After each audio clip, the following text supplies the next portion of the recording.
Hello friends, how are you? So let's start our chapter food security in India. In last video we discussed about the poverty as a challenge, third chapter of economics. In this video we will discuss fourth chapter food security in India. So first we should know the meaning of the food security. Meaning of food security. Food security means availability of adequate supply of basic foodstuffs at all times. In 1995, World Food Summit declared food security at the individual, households, regional, national, and global levels exist when all people at all times have physical, economic access to sufficient, safe, and nutritious food to meet their dietary needs and food preferences for active and healthy life. Next is necessity of food security. Food security is needed in a country to ensure food at all times. It is needed to ensure that no person in a country dies of hunger. It is needed that no person in a country dies of hunger. Everyone should get food. Next is effect of natural calamity on food security. Most of the time, the poorest section of the society might be food insecure, but persons above the poverty line might also be food insecure when the country faces a national disaster like earthquake, drought, flood, tsunami, widespread failure of crops causing famine, etc. From any natural disaster or calamity, food may be insecure, which can cause many people die. So next is famine and starvation. A famine is characterized by widespread deaths due to starvation and epidemic caused by forced use of impure water or decaying food and loss of body resistance due to weakening from starvation. The most devastating famine in India was the famine of Bengal in 1943. 30 lakh people died in it. Most dangerous famine was there in India in 1943 during British rule in Bengal, where 30 lakh people died in that famine. Next is people affected by famine. No famine has occurred in India since independence, but today also there are places like Kalahandi and Kashipur in Odisha where famine-like conditions still prevails. Starvation deaths are also reported in Baran district of Rajasthan, Palamau in Jharkhand, and many other remote areas. There's no famine occurred in India since independence. In last week, I said that a famine in 1943. We got independence in 1947, so it is before independence. But today, there are places like Karahandi and Kashipur in Odisha where famine-like conditions, not famine, like conditions, still prevails. Okay, next is food insecure people. Food and nutrition insecurity has affected the large section in India, but the most affected people in the rural area, but the most affected people in rural area are landless, agriculture laborers, traditional artisans, and petty self-employed workers. In urban areas, the most affected and beggars and homeless people, casual laborers, people employed in ill-paid occupations and construction, migrant and other seasonal workers. Most affected people in are in rural areas that are landless, agricultural laborers, traditional artisans, and in urban areas, the people which are beggars and homeless people that work in construction sites and seasonal workers. These people have food security, food insecurity. So next is food insecure reasons. In last we discussed we discussed food insecure people and reasons where these people live. So economically backward states with high level of poverty, tribal and remote areas. Regions more prone to natural disaster like eastern and southeastern parts of Uttar Pradesh, Bihar, Odisha, Jharkhand, West Bengal, Chhattisgarh, Maharashtra and parts of Madhya Pradesh consist the largest number of food insecure people. In states like eastern and southern eastern parts of Uttar Pradesh, Bihar, Odisha, Jharkhand, West Bengal, Chhattisgarh, Maharashtra, and some parts of Madhya Pradesh consist largest number of food insecure people. These are the regions where largest number of food insecure people live or exist. You are thinking that what is hunger? So, hunger is food security also has an important aspect of hunger. In food insecurity, it is an important aspect of hunger. Hunger is an important aspect. To create food security, current hunger should be removed and the risk of future hunger should be reduced. Hunger has two dimensions, chronic and seasonal. So let's discuss about the two types of hunger, chronic hunger and seasonal hunger. So first, chronic hunger. It is a consequence of a diet regularly deficient in quality and quantity. This is caused due to the lack of income to buy food for survival. Chronic hunger has reduced in rural areas from 2.3% of households in 1983 to 0.7% in 1999 to 2000. In urban areas, it has reduced from 0.8 to 0.3 during the same period.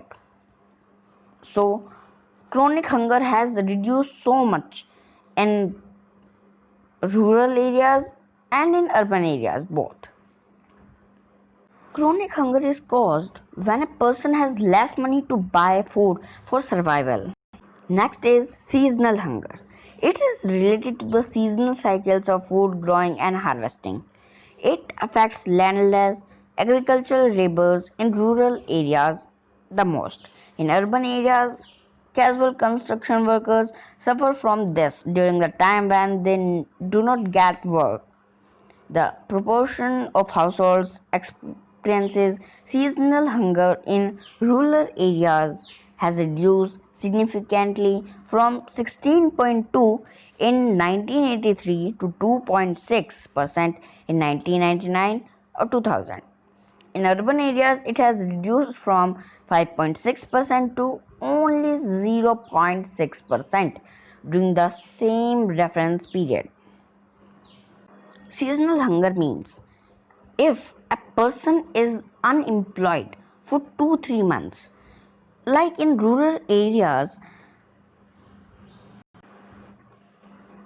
there is no time to grow crops and the laborers that works in the field they are unemployed, and in urban areas the person or people that work at construction sites, like if you are making a house and you have made and some laborers doesn't get work, so they are unemployed only in that time.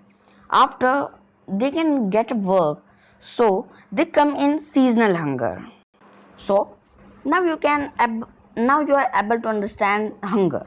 Our next topic is food security in India. The green revolution was started in 70s. Since then, our country has avoided famine, even during adverse weather conditions. India has become self-sufficient in food grain during the last 30 years due to the varieties of crops grown. Food grains availability even in adverse conditions has been ensured by government through a food security system consisting of maintaining a buffer stock of food grains along with a public distribution system PDS for the food grains and other essential items. Green revolution was started in early 70s. So, our government has taken some decisions to secure the food. They are of maintaining a buffer stock of food grains along with a public distribution system PDS for food grains. Some people that are poor that are provided some food grains from the public distribution system PDS and buffer stock of food grains. Now you're thinking, what is buffer stock?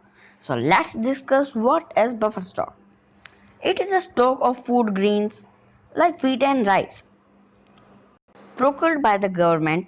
Government purchases wheat and rice from farmers through the Food Corporation of India FCI. States having surplus production, the farmers are paid a minimum support price MSP for their crops. Farmer has surplus wheat, so what will he do for from it? So of course he will set it to the lender, to the buyers or the government, and the government buy it on the minimum rates, and they collect the wheat and rice in godowns. You have seen many godowns in your city or in your district. These food grains are collected by Food Corporation of India FCI. Now we are able to understand what is buffer stock. Our next topic is programs for food security in India. In mid 1970s, National Sample Survey Organization reported the high incidence of poverty level. Due to this, three important food interventions programs were introduced. What they are? They are Public Distribution System PDS, Integrated Child Development Services ICDS, Food for Work FFW program. Our government started some programs PDS, ICDS and FFW for food security. These are the programs for food security. Our next topic is rationing. It is a term given to government controlled distribution of resources and scarce food or services. It is a term given to the government. It is given to the government, term given to the government controlled distribution of resources. What term? Rationing. It restricts how much people are allowed to buy or consume a particular time within a particular period. Rationing in India was introduced in 1940s. It was introduced in 1940s against the backdrop of the Bengal famine. When Bengal famine was there, it was rationing was introduced. Later, it was revived in the wake of a acute food security during the 1960s prior to the Green Revolution. So this was rationing. Our next topic is subsidy. You have listened that he has taken subsidy. So what is subsidy? It is a payment that a government makes to a producer to supplement the market price of a commodity. Subsidy helps in keeping consumer price low while maintaining a higher income for domestic producers. Subsidy is a payment that a producer is provided by a government This is government and it is providing to the producer subsidy to supplement the market price of a commodity. Subsidy helps in keeping consumer prices low. If it reduces the prices of a thing like rice, wheat, and more things. Our next topic is ICDS, Integrated Child Development Services. In 1975, it was introduced on an experimental basis. It aims is to provide children up to 6 years of age supplementary nutrition, immunization, health checkup, referral services, preschool, non-formal education as well as nutrition and health education for their mothers. It was started in the year 1975. It aims to provide education, nutrition, health checkup, referral services, school up to 6 years of age and for their mothers. Next is Food for Work FFW program. The main objective of the Food for Work program is the nation of supplementary wage employment. It is open to all rural people who are in need of unskilled work wage unemployment. So these are for the people of rural areas. It is open to all rural areas that are unemployment and that are unskilled and want a job. It is a food for work. If you want a food, so work. You can understand by this. Our next topic is PAPS, Poverty Alleviation Programs. Over the last few years, several other poverty alleviation programs were launched, mostly in rural areas. Some of them have also been restricted.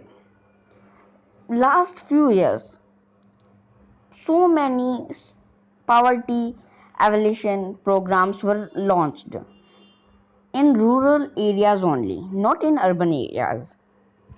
Some of them were restricted. And next topic is role of corporatives in food security. What is the role of corporatives in food security? The role played by cooperatives in food security of India is important, especially in the southern and western parts of the country. The cooperative society set up shops to sell low priced goods to poor people, not for rich people, they are only for poor people. For example, out of all fair price shops running in Tamil Nadu, around 94% are being run by the cooperatives. Only 6% are run by other people and 94% are run by cooperatives. So cooperatives is so important in food security. Next topic is here our chapter is finished. Like, share and subscribe and thanks for watching. We will meet in next video. Bye bye.